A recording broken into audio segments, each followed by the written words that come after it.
సప్తమ స్థానంలో సంచరిస్తున్నటువంటి చంద్రుని యొక్క ప్రభావం వలన చేసేటటువంటి పనుల యందు అభివృద్ధి, వృత్తి వ్యాపారపరమైనటువంటి విషయాల్లో లాభదాయకమైనటువంటి స్థితి, ధన ధాన్య వృద్ధి, అలాగే ఉద్యోగపరమైనటువంటి విషయం నిమిత్తంగా పెండింగ్లో ఉండేటటువంటి పనులు ఏవైతే ఉన్నాయో అవన్నీ కూడా పరిపూర్తిగా పూర్తి చేయడం, అనుకూలతలు ఏర్పడడం, పై అధికారుల మన్ననలు పొందడం,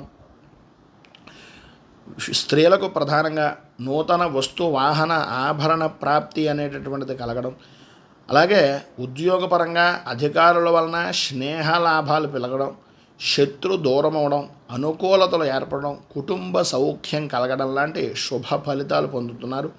అనుకూలతలు ఏర్పడతాయి, అభివృద్ధి సాధిస్తారు. సర్వత్రా ధన యోగము అనేటటువంటిది పుష్కలంగా ఉంది. అయితే మీ చుట్టూ ఉండేటటువంటి జనాలు మీ అభివృద్ధిని చూసి తట్టుకోలేరు కనుక కొద్దిగా జాగ్రత్త పడడం మంచిది. దగ్గరలో ఉండే అమ్మవారి దేవాలయాన్ని దర్శించుకుని, అలాగే అంగారక కవచాన్ని పారాయణ చేయడం, దగ్గరలో ఉండేటటువంటిది ఏదైనా గోసేవలు కానీ లేదా మీకు దగ్గరలో ఉండేటటువంటి వృద్ధాశ్రమంలో సేవ చేయడం వలన విశేషమైన శుభ ఫలితాలు మీరు పొందుతారు అని తెలియజేస్తూ, వృశ్చిక రాశి విశాఖ నక్షత్రం 4వ పాదం వారు, అనురాధ నక్షత్రం 1, 2, 3, 4 పాదాల వారు, జ్యేష్ఠ నక్షత్రం 1, 2, 3, 4 పాదాల వారు వృశ్చిక రాశిలోకి వస్తారు.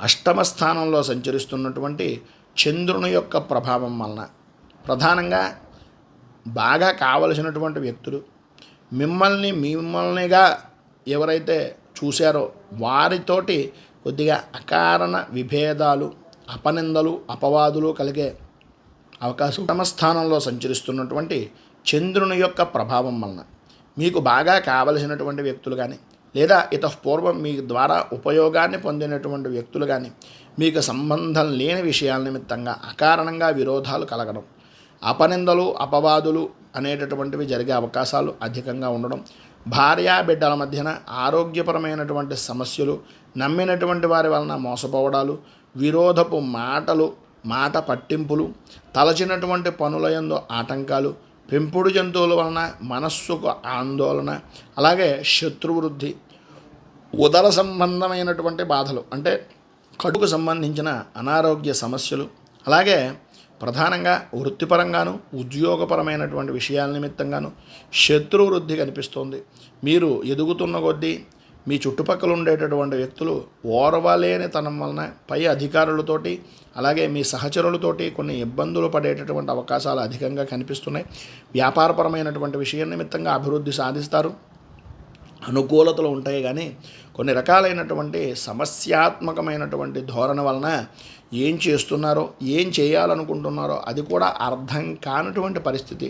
ప్రధానంగా భూమికి సంబంధించినటువంటి వివాదాలు అధికమయ్యేటటువంటి అవకాశాలు కనిపిస్తున్నాయి. అందుగురించని ఈరోజు మీరు ప్రధానంగా దగ్గరలో ఉండేటటువంటిది ఏదైనా విష్ణు దేవాలయాన్ని దర్శించుకోవడం, అలాగే శ్రీ ఆదివరాహ స్తోత్రాన్ని పారాయణ చేయడం వలన విశేషమైనటువంటి శుభ ఫలితాలు మీరు పొందుతారు అని తెలియజేస్తూ